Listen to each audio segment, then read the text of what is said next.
할렐루야. 사람의 인생은 참으로 복잡하다고 말합니다. 인생을 살면서 결정해야 될 일들도 많고 고민해야 될 일들도 많습니다. 그러나 우리가 요즘 묵상하고 있는 사도행전에 등장하는 바울이라는 이 사람을 보면 그의 인생은 상당히 단순하고 하나님의 부르심을 따라 전진하는 한 사람의 모습을 우리 가운데 보여주고 있는 거죠.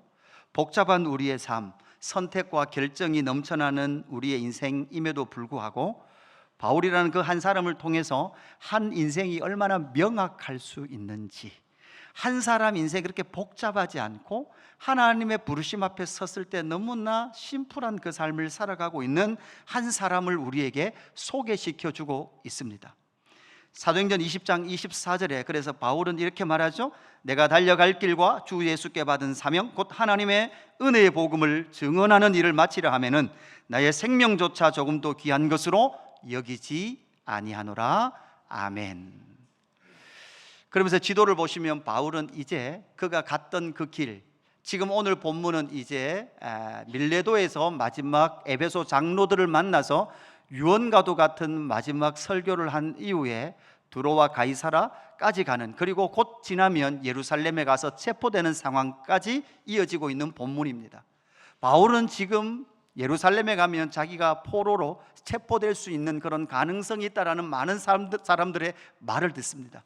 그 말을 듣는데도 불구하고 지금 바울은 뭐 하고 있습니까? 예루살렘으로 가고 있는 거죠. 하나님의 부르심 앞에 서서 그의 삶이 상당히 여러분 직선을 하되어서 더 이상 별로 복잡하지 않는 그 부르심 앞에 한 사람 반응하고 있는 바울을 우리는 사도행전을 통해서 만나게 됩니다. 바울의 삶의 근원은 무엇이었습니까? 사역의 근원은 무엇이었습니까? 바울의 삶의 사역의 근원은 주님이 부르셔서 주신 사명이었습니다. 예수님이 부르셨어요. 이방인과 임금을 위하여 내가 택한 그릇이다, 이렇게 말씀했습니다. 그리고 삶의 내용은 무엇이었습니까? 하나님의 은혜의 복음을 증언하는 그 일이었습니다. 하나님의 은혜의 복음을 증언하는 그 일. 그리고 사역의 방향은, 방법은 무엇이었습니까? 여러분, 공적이고 공유된 사역이었습니다. 이 세 가지를 보여주시죠. 보시면 여러분 이렇게 딱 정리가 되는 거예요. 바울의 삶과 사역의 근원, 그리고 사역과 삶의 내용이 무엇이고 그렇게 사역하며 삶을 살아가는 방법이 무엇이었는가라는 것을 분명히 이 에베소 교회 장로들을 만나면서 그들에게 말해 주었습니다. 이 설교는 이방인에게 그리고 믿지 않는 자에게 전하는 설교가 아니라 바로 에베소 교회 장로들에게, 목회자들에게 전했던 설교 내용이었습니다. 그래서 자기의 삶이 이렇게 심플할 수 있었던 이유는 나를 부르신 부르심에 사명이 있었다는 거죠. 그리고 그 사명은 은혜의 복음을 증언하는 그 일이었고, 그것이 내 개인적으로 한 것이 아니라 공적이고 교회적이고 공유되었던 그러한 사역이었노라라고 고백을 하고 있는 거죠. 그러면서 오늘 이 바울이 에베소 장로들에게, 에베소 교회 장로들에게 전했던 후반부에서 바울은 이제 나는 이곳을 떠나간다 이렇게 말하면서 이곳을 떠나가면 그 이후에 에베소 교회의 미래가 펼쳐질 건데, 내가 떠나간 후에 에베소 교회에 어떠한 일이 일어나게 될 것이다 라는 것을 우리에게 말해주고 있습니다. 에베소 장로들에게 들려줬던 그 에베소 교회의 미래, 그것이 여러분 뭐가 됩니까? 지금 2000년 교회사가 되었습니다. 2000년 교회의 역사 가운데 어떤 일들이 펼쳐졌는지를 예상할 수 있는 그러한 말씀이죠. 29절 30절에 그래서 바울은 이렇게 말합니다. 내가 떠난 후에, 바울이 떠난 후에 여러분 어떤 일이 일어납니까? 에베소 교회 안에는 사나운 이리가 여러분에게 들어와서 그 양떼를 아끼지 아니하며, 또한 여러분 중에서도 제자들을 끌어 자기를 따르게 하려고 어그러진 말을 하는 사람들이 일어날 줄을 내가 아노라. 여러분, 이것이 지금 앞으로 에베소 교회에 일어날 일이에요. 여러분, 대표적인 게 어그러진 말이죠. 여러분, 어그러진 말이 뭔가요? 말이 있는데 어그러졌어요. 어그러진 말, 이게 어그러진 건가요? 네. 어그러진 말이 있다는 거죠. 어그러진 말. 여러분, 가만히 생각해 보십시오. 첫 번째 아담에게 사탄은 접근해서 뭘 했을까요? 말을 해줬어요. 말을. 어떤 말을 해줬습니까? 거짓말을 해줬다고요. 그 거짓말이 무엇이었습니까? 창세기 3장 4절 5절입니다. 뱀이 여자에게 이르되 너희가 결코 죽지 아니하리라. 너희가 그것을 먹는 날에는 너희 눈이 밝아져 하나님같이 되어 선악을 알 줄 하나님이 아심이라. 그러니까 사탄의 네 가지 거짓말이죠. 표를 보여주시면 이렇게 말합니다. 결코 죽지 아니하리라. 눈이 밝아진다. 선악을 알게 된다. 하나님같이 된다. 사실 사탄이 했던 이 네 가지 거짓말이 인류 역사 가운데 끊임없이 일어났던 종교라고 명명하여 일어났던 우상 종교들이 이 역사 가운데 계속해서 나타났던 것이죠.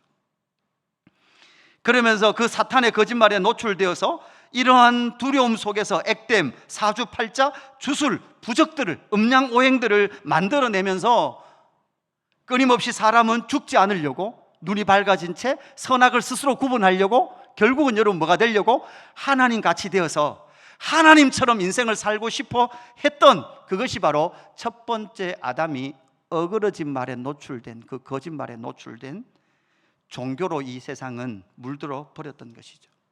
이런 첫 번째 아담에게 전해졌던 거짓말뿐만 아니라 교회 안에서도 거짓말이 있죠. 예수님은 하나님의 나라인 이스라엘 땅 가운데 오셔서 하나님을 잘 섬긴다고 말하는 그 바리새인들, 그 종교 지도자들을 향해서 주님은 이렇게 말씀합니다. 요한복음 10장 44절 이후 말씀이죠. 뭐라고 말씀하십니까? 너희는 너희 아비 마귀에게서 났으니. 여러분, 너희 아비 말씀을 열어주십시오. 너희 아비 마귀에게서 났으니 이렇게 말합니다. 그러니까 이게 무엇인가 하면 이들이 하나님의 말씀을 못 알아들어요. 너희들이 왜 하나님의 말씀을 못 알아듣는가 하면 너희는 너희 아비 마귀에게서 났으니 너희 아비의 욕심대로 너희도 행하고자 하느니라. 그는 처음부터 살인한 자요 진리가 그 속에 없으므로 진리에 서지 못하고 거짓을 말할 때마다 제 것으로 말하나니 이는 그가 거짓말장이요 거짓의 아비가 되었습니다. 말씀이 지금 안 나오는 것 같습니다. 그죠? 그가 거짓말장이요 거짓의 아비가 되었는데 그는 처음부터 살인한 자라 그랬어요. 여러분, 처음 살인한 자가 성경에 어디 나옵니까? 가인이거든요. 가인. 모두 다 누구의 후손이라는 거예요? 가인의 후손이라는 거예요. 이 가인의 후손은 결국은 자기가 주인 되는 세상이에요. 자기 마음껏 하는 세상이에요. 여러분, 그 세상을 만들려고 했던 가인의 생각으로는 이 자리에 아무리 앉아 있어도 예수의 말씀이 들립니까? 안 들립니까? 들리지 않아요. 내가 꿈꾸는 세상을 이루기 원해서 이 자리에 앉아 있는 분들은 지금 예수님의 말씀이 들리지 않는 거죠. 하나님의 나라 백성이라고 말하지만 어그러진 말에 노출되어서 진리 듣는 것이 너무나 어렵고 어그러진 말 듣는 건 너무나 쉬워요. 유튜브 보면 1시간, 2시간은 그냥 지나가는데 설교 30분은 너무나 지겨운 거죠. 이러한 어그러진 말이 교회 역사 가운데 계속 펼쳐질 건데 이제 에베소 교회는 그러한 거짓말 속에 영적 전쟁을 치러가야 합니다. 영적 전쟁이라는 것은 무엇입니까? 진리를 분별하는 거예요. 이게 앞으로 에베소 교회 가운데 펼쳐질 건데 그 영적 싸움이 어떻게 펼쳐지느냐? 첫 번째 이렇게 대결합니다. 첫 번째는 양떼를 위하여 삼가는 자와 양떼를 아끼지 않는 자의 싸움이 일어납니다. 교회는 주님의 사람들을 통해서 예수님이 세워가십니다. 교회는 주님의 사람들을 세우셔서 주님이 세워가시는 곳이 교회입니다. 그래서 주님은 베드로를 세우서 베드로를 부르셔서 내 양을 먹이라라고 말씀하셨습니다. 그리고 베드로에게 교회를 위임해 주시죠. 예수 그리스도의 반석 위에 그리고 베드로의 신앙의 고백 위에 무엇을 세웁니까? 교회를 세웁니다. 그 교회를 세우는데 그 교회를 세우는 자들 속에 어떤 사람이 있습니까? 29절 말씀을 보면 이런 말씀이 나왔어요. 내가 떠난 후에 사나운 이리가 여러분에게 들어와서 그 양떼를 아끼지 아니하며. 여러분, 뭐를 한다고요? 양떼를 아끼지 않아요. 구약 성경 중에 스가랴라는 선지자가 있습니다. 그 구약의 스가랴 선지자가 사역을 하다가 나중에 많이 힘들어요. 왜냐하면 스가랴 선지자는 참 선지자였는데 사람들이 스가랴 선지자의 말을 잘 안 들어요. 누구의 말을 잘 듣는가 하면 거짓 선지자의 말을 잘 듣습니다. 그래서 스가랴 선지자가 사역이 너무 힘들어서 이렇게 살펴보고 있는데 진짜 스가랴 선지자를 힘들게 했던 것은 무엇인가 하면 양이 많은 목자가 있어요. 양이 얼마나 많은가 하면 양이 엄청 많았던 것 같아요. 그런데 이 양을 팔아버려요. 다른 목자에게. 여러분, 양을 다른 목자한테 파니까 뭐가 생겨요? 돈이 생겨요. 그래서 그날 저녁에 양을 잡아서 잔치를 베풀어요. 야, 나 돈 많이 벌었다고 잔치를 베풀어요. 그리고 양을 사간 목자 있죠? 양을 엄청나게 많이 샀으니까 기분이 좋아요, 안 좋아요? 기분이 좋아요. 그래서 그날 저녁에 뭐 합니까? 양 잡아서 잔치를 해요. 그걸 보는 순간 스가랴 선지자가 옷을 찢으며 나 못 하겠다. 그죠? 나 선지자 노릇 못 하겠다는 거예요. 왜냐하면 양을 아끼지 않는 목자들을 따르는 사람들이 너무나 많거든요. 듣기 좋은 말, 그죠? 여러분이 좋아하는 그런 말들, 사람을 따르게 하는 일들이 역사 가운데 너무나 교회 역사 가운데서도 많았던 거예요. 그러나 바울은 어떻게 말합니까? 28절에 이렇게 말합니다. 여러분은 자기를 위하여 또는 온 양떼를 위하여 말하는 거예요. 삼가라는 거예요. 삼가라. 여러분, 삼간다는 건 무엇입니까? 내가 다 할 수 있지만 하지 않는 거예요. 그래서 바울은 33절 34절에 내가 아무의 은이나 금이나 의복을 탐하지 아니하였고 여러분이 아는 바와 같이 이 손으로 나와 내 동행들이 쓰는 것을 뭐 했다고요? 충당하여, 이렇게 말하죠. 그러니까 바울은 자기의 삶 가운데 은이나 금과 의복을 탐하는 삶이 아니었다는 거죠. 많은 사람들이 도와줬습니다. 많은 교회, 마게도냐 교회도 선교비를 보냈고 수리의 안디옥 교회도 선교 헌금을 보냈습니다. 그 선교 헌금을 가지고 은이나 금이나 의복을 탐하는 삶을 살지 않았다는 거죠. 여러분이 아는 바와 같이, 여러분이 아는 바와 같이라고 말하는 순간 에베소 장로들은 뭐예요? 우리가 잘 알지요? 이러는 거죠. 제가 예를 들었습니다. 여러분, 제가 사역을 끝나는 날, 여러분 제가 어떻게 사역했는지 여러분 잘 아시지요? 그러니까 여러분이 모르겠는데요? 이러면 심각해지는 거예요, 교회가. 그죠? 이 손으로 나와 내 동행들이 쓰는 것을 충당하여 뭐 했다는 거예요? 바울은 텐트를 만드는 일을 하면서, 이 손으로 일을 하면서 선교했다는 거예요. 제가 오늘 이 말씀이 있어서 오늘 새벽에 설교 준비 마치고 텃밭에 나가서 상추를 뜯었어요. 오늘 여러분이 드시는 것은 제 손으로 일해서 여러분이 드시는 상추입니다.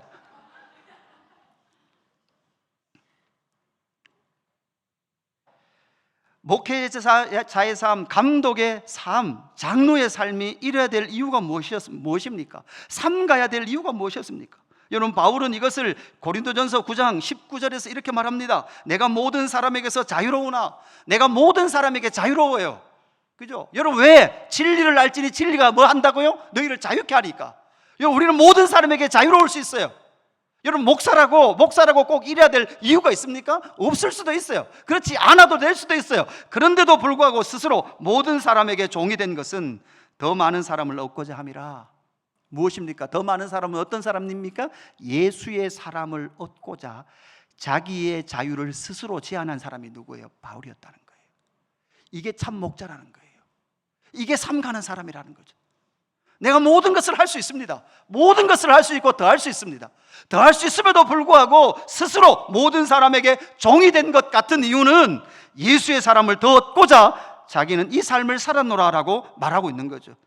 여러분, 교회의 역사는 항상 이랬습니다. 양떼를 위하여 삼가는 자가 있는 반면 양떼를 아끼지 않는 사람들이 있죠. 무엇입니까? 양떼를 이용해 먹는 사람들이 교회의 역사 속에 계속해서 있었습니다. 교회 안에도 마찬가지입니다. 이것이 바로 앞으로 에베소 교회가 싸워나가야 될 영적 전투다라고 말해주고 있습니다. 두 번째는 무엇입니까? 어떤 자들의 싸움이 일어납니까? 두 번째는 교회를 보살피는 자와 자기를 따르게 하는 자가 일어나게 될 것이다, 이렇게 말합니다. 여러분, 바울은 사명을 받았습니다. 그리고 사명을 받았고 자기의 삶을 복음 전하는 삶으로 살아갔습니다. 그런데 이 삶을 여러분 어떻게 했습니까? 공적이고 공유된 삶을 사역을 했습니다. 쉽게 말하면 이런 거예요. 여러분, 이제 우리 장성교사님 다녀갔잖아요. 그 저보고 목사님 알바니아에 10층짜리 선교센터 하나 지어야 되겠습니다. 그 제가 앞뒤도 없이 여러분에게 그죠, 10억의 헌금이 필요합니다. 아파트 대출 1억씩 당기셔가지고 사명이니까, 알바니아에 선교센터 짓는 게 사명이니까 해야 됩니다. 이렇게 말하면 된다는 거예요? 안 된다는 거예요? 안 된다는 거예요. 무엇입니까? 우리의 사명은 공유되어집니다. 교회 공동체가 함께 기도하며 나가는 거죠. 여러분, 그 삶과 사역 가운데에서 교회를 보살피는 자가 있는 반면 자기를 따르게 하는 자들이 나타난다는 거예요. 30절의 말씀은 이렇게 말하고 있죠. 또한 여러분 중에서도 제자들을 끌어 자기를 따르게 하려고, 이렇게 돼 있어요. 자, 이 말은 가만히 보세요. 여러분 중에서도라는 말은 지금 누구예요? 여기 에베소 교회들의 장로들이에요. 다른 말로 하면 에베소 교회, 에베소 지역에 있는 가정교회의 리더십들. 여러분 중에서도, 그러니까 밖에서 누가 들어온다는 거예요. 이미 여기 있는 여러분 중에서란 말이에요. 여기 있는 목회자들 중에서도, 여기 있는 장로 중에서도 제자들을 끌어 자기를 따르게 하려고 하는 자들이 일어나게 될 거라는 거죠. 인간은 끊임없이 누구를 따르고 싶습니다. 그래서 어떤 리더십을 좋아하는가 하면 나를 따라라 이렇게 말해주는 사람을 따르고 싶어요. 여러분 그렇지 않습니까? 인간은 인간의 삶이 혼란하니까, 너무나 방황스러우니까 나를 따라라 라고 하는 사람이 있었으면 좋겠어요. 그런데 주의해야 될 것이 있죠. 여러분, 그러나 사람은 따를 대상이 아닙니다. 우리가 영원히 따라야 될 분은 누구밖에 없습니까? 예수 그리스도밖에 없습니다. 저는 무슨 역할을 합니까? 예수 그리스도를 함께 잘 따르도록 안내해드리고 동행하는 자입니다. 제가 그 중간에 설 수 있습니까? 설 수 없습니다. 예수님과 여러분 사이에 설 수 있는 분은 아무도 없습니다. 인간은 그 사이에 설 수 없습니다. 저와 여러분은 함께 한 예수님을 바라보고 서 있는 자들인 줄로 믿습니다. 그러면서 반대로 그렇게 자기를 따르려고 하는 사람이 있는 반면 28절 이후에 중반절에 보면 이렇게 말하죠. 성령이 그들 가운데 여러분을 감독자로 삼고 하나님이 자기 피로 사신 교회를 보살피게 하셨느니라. 여러분, 교회를 뭐라 그래요? 자기 피로 사신 교회예요. 여러분 아시죠? 지금 또 교회가, 이걸 교회라고 생각하시는 분들은 교회론을 다시 들으셔야 돼요. 여러분, 교회는 누굽니까? 여러분입니다. 따라합시다. 내가 교회입니다. 우리는 교회입니다. 여러분, 여러분을 예수 그리스도의 피로, 하나님의 피로 값주고 사셨다고요. 주님의 소유 삼으셨다고요. 그래서 여러분, 우리는 얼마나 가치 있습니까? 우리의 존재의 가치가 얼마만큼입니까? 예수님의 보혈만큼의 가치가 있는 줄로 믿습니다. 그래서 말하고요, 여러분을 감독자로 살고 하나님이 자기 피로 사신 교회를 보살피게 하셨다고요. 그래서 내가 내 마음대로 말해도 되죠. 내 올라온 생각대로 내 마음대로 그냥 막 말해도 되죠. 그런데도 불구하고 말을 삼가는 이유가 뭐예요? 교회를 보살피기 위해서, 나의 사랑하는 교회들을 보살피기 위해서 내가 막 내 안에 있는 걸 다 말해도 되지만, 그럼에도 불구하고 내가 말하지 않는 거예요. 여러분, 주일날 잔치 가도 됩니까? 안 됩니까? 예배 시간에 잔치 가도 돼요? 안 돼요? 가도 돼요. 가세요. 마음대로 가세요. 여러분, 마음대로 가세요. 그러나 우리는 여러분이 가시는 그날 팔짝 하나 떨어진 채로 예배 드리겠습니다.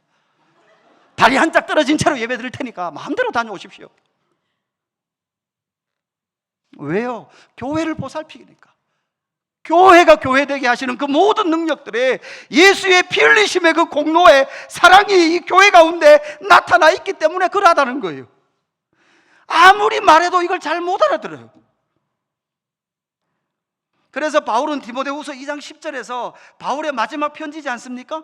바울의 마지막 순교 직전의 편지에서 그러므로 내가 택함 받는 자들 위하여 모든 것을 참음은 그들도 그리스도 예수 안에 있는 구원을 영원한 영광과 함께 받게 하려 함이라.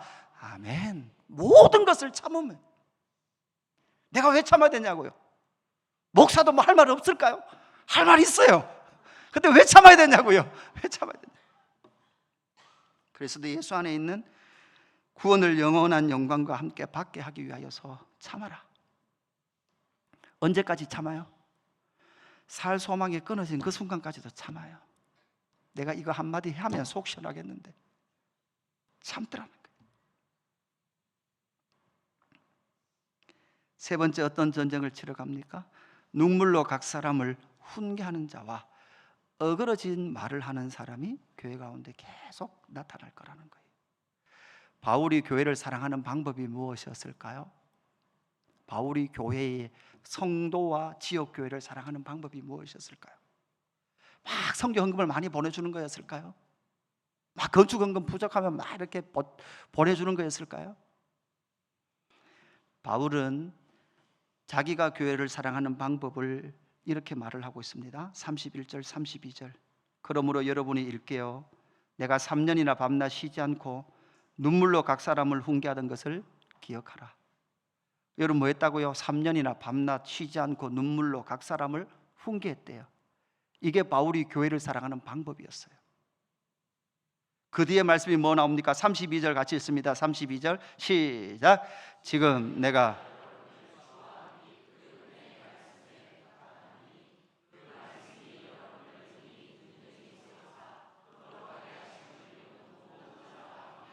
기업이 있게 하시리라. 아멘. 바울은 교회를 사랑하는 방법이 밤낮 쉬지 않고 눈물로 각 사람을 훈계한 거예요. 그 훈계가 곧 무엇이 되었습니까? 지금 내와 여러분을 주와 및 그 은혜의 말씀에 부탁하노니. 모든 성도가 어디 앞에 서도록? 은혜의 말씀 앞에 서도록 하는 것이 바울이 교회를 사랑하는 방법이었다고요. 여러분, 제가 해야 될 일은 여러분이 말씀 앞에 서도록 하는 거죠. 여러분이 하나님 아버지의 마음이 있는 선교의 현장에, 훈련의 현장에 서도록 하는 거예요. 여러분, 말씀 묵상하고 계십니까? 여러분, 큐티하고 계신가요? 오늘 아침에 제가 일부러 2부 오기 전에 조회수를 한번 확인하고 왔어요. 58회, 54회. 그러니까 아침 묵상 말씀을 묵상하고 현장에 오시는 분들과 보면 한 예수 교인께 한 반 정도 수가 되는 거죠. 반은 안 듣는 거죠.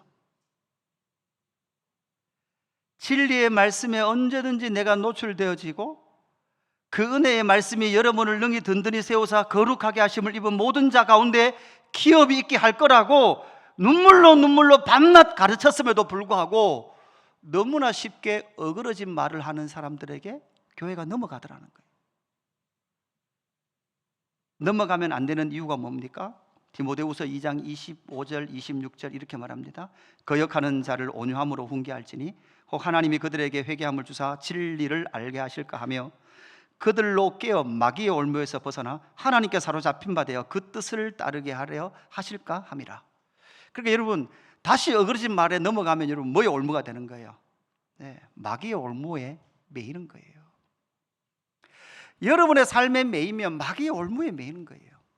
모든 올무의 사슬에 매여서 믿음의 사람과 주님의 몸된 교회와 그 교회의 영광과 성도의 영광을 알지 못한 채 자기의 삶이 인생이 얼마나 하나님 앞에 존귀한지도 알지도 못한 채 내 안에 결핍에 그냥 매여서 마귀 사탄이 얽매이는 대로 그냥 돈에 매이고 인생에 매여서 살아가는 사람들이 교회 안에 너무나 많이 나타나더라는 거예요.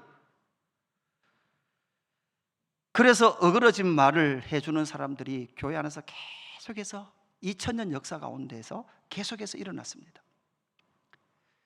그 어그러진 말이 뭘까요? 디모데후서 1장 8절 봅니다. 이렇게 말합니다. 그러므로 너는 내가 우리 주를 증언함과 또는 주를 위하여 갇힌 자 된 나를 부끄러워하지 말고 오직 하나님의 능력을 따라 복음과 함께 고난을 받으라. 여기에서 여러분, 바울이 마지막 편지잖아요. 여기서 많은 교회가 어떤 어그러진 말을 했는지를 한번 찾아보세요. 이 구절에서. 그죠? 그러니까 너는 내가 우리 주를 증언함과 또는 주를 위하여 갇힌 자 된 나를 부끄러워하지 말고라고 말하는 순간 많은 교회들이 지금 2차로 감옥에 투옥되어 있는 바울을 어떻게 생각했다는 말이에요? 부끄럽게 생각했단 말이에요. 다른 말로 하면 유별스럽게 저렇게 예수 믿을 필요가 있냐고. 여러분, 장성 교사님 그냥 학교 교사였어요. 교사하면서 여러분 학생들도 전도하면 되지 유별스럽게 알바니아까지 갈 필요가 있을까요? 여러분, 유별스럽게 예수 믿을 필요가 뭐 있냐? 두 번째는 여러분 뭐예요?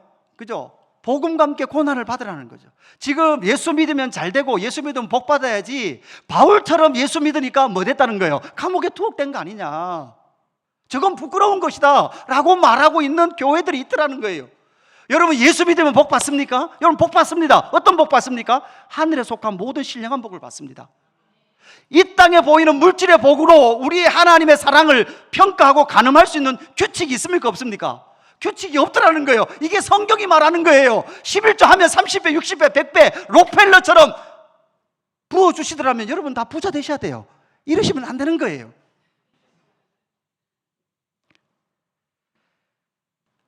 디모데후서 1장 15절 마지막 구절인데요, 바울은 이렇게 말합니다. 아시아에 있는 모든 사람이 나를 버린 일을 내가 안 하니. 여러분, 여기서 아시아에 있는 모든 사람, 여기 아시아에 있는 교회가 어떤 교회예요? 대표적으로 소아시아의 대표적인 교회가 에베소예요. 바울이 지금 밀로도의 장로들에게 설교를 하고 있는, 내가 떠난 후에라고 말하고 있는 이 시점으로부터 지금 디모데 후서를 쓸 때 최고 빠르게 잡으면 5년, 좀 멀리 잡으면 10년 지나고 나서 아시아에 있는 사람들이, 모든 사람이 바울을 버렸대요. 여러분, 이 말은 뭡니까? 아시아에 있는 에베소 교회가 예배를 안 드리고 교회의 문을 닫았다는 말이 아니고, 에베소 교회가 변질되기 시작하는데, 예수 믿는 건 바울처럼 믿으면 안 된다. 예수 믿으면 고난 안 당하는 거야. 예수 믿으면 삶에 문제가 하나도 없고 하나님께서 복 주실 거야. 유별나게 바울처럼 그렇게 예수 믿을 필요 없어. 그게 어디의 이야기예요? 아시아에 있는 에베소 교회의 이야기더라고요. 이게 2000년 동안 교회의 역사 가운데 교회를 끊임없이 어그러진 말로 변질시켰던 내용이에요. 여러분, 예수 잘 믿으면, 예수 제대로 믿으면 여러분 고난 받습니다. 예수 제대로 믿으면 피곤합니다. 제가 혹시 정신이 나가서 앞으로 특세 40일 외치는 순간 목사 얼굴 보기가 죄송해서라도 나올 사람들이 있을 건데, 한 3일만 나와 보십시오. 이러다 내가 죽겠구나라는 것을 경험하게 될 겁니다.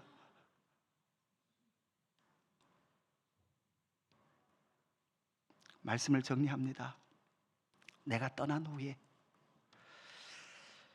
바울이 가장 많은 시간 선교지에서 시간을 보냈던 것이 에베소였고, 그곳에서 가장 많은 눈물을 흘렸노라라고 말합니다. 그리고 바울은 내가 떠난 후에 이렇게 말을 하는데, 저도 이 말씀을 깊이 묵상하면서 제가 예수 그리스도의 사역을 마치면서 혹시라도 이제 내가 떠나가는데, 나는 더 이상 이곳에서 목회하지 않고 설교를 하지 않는데, 내가 떠난 후에 이 교회가 어떻게 될까? 10년이 지나지 않아 아시아에 있는 모든 사람이 나를 버린 이 일, 사슬에 매인 바울을 부끄러워하고 있더래요. 사슬에 매여 있는 바울을 부끄러워하고 있는 교회의 모습이 오늘날 우리의 모습이 아닐까요? 예수 믿으면 예수 적당히 믿고 적당히 예수 따라가길 원했던 것이 우리의 삶이 아닐까요? 꼭 유별스럽게 저럴 필요가 있나라고 말하고 있는 그 모습이 혹시 그 비난을 하고 있는 것이 우리의 모습이 아닐까요? 오늘 말씀을 정리하면서 눈물로 각 사람을 훈계하는 그 훈계가 여러분 심령에 울림이 있기를 주님의 이름으로 축복합니다. 진리의 말씀이 저와 여러분의 울림이 있기를 축복합니다. 아버지 하나님, 감사합니다. 내가 떠난 후에라고 말하고 있는 바울의 이 말씀이 2000년 교회를 변질시키고 교회의 역사가 진리를 왜곡해버린 그러한 역사로 나타났음을 봅니다. 다시 한 번 더 우리의 심령에 울림이 있게 하셔서 진리의 복음 앞에 서게 하시고, 스스로 내 자신을 조심시키며 스스로 타인을 섬기는 종이 되어 이 땅 가운데 교회를 세워가는 모든 믿음의 사람이 될 수 있도록 역사하여 주옵소서. 15기 새가족 교육 받은 자들, 하나님 이렇게 환영식을 갖습니다. 하나님, 이들 복음 앞에 서게 하시고 그리스도의 장성한 분량까지 함께 자라갈 수 있도록 역사하여 주옵소서. 타협하지 않게 하여 주시옵소서. 하나님의 나라를 살아가게 하여 주옵소서. 감사함을 드리며 구주 예수 그리스도 이름으로 기도드리옵나이다. 아멘.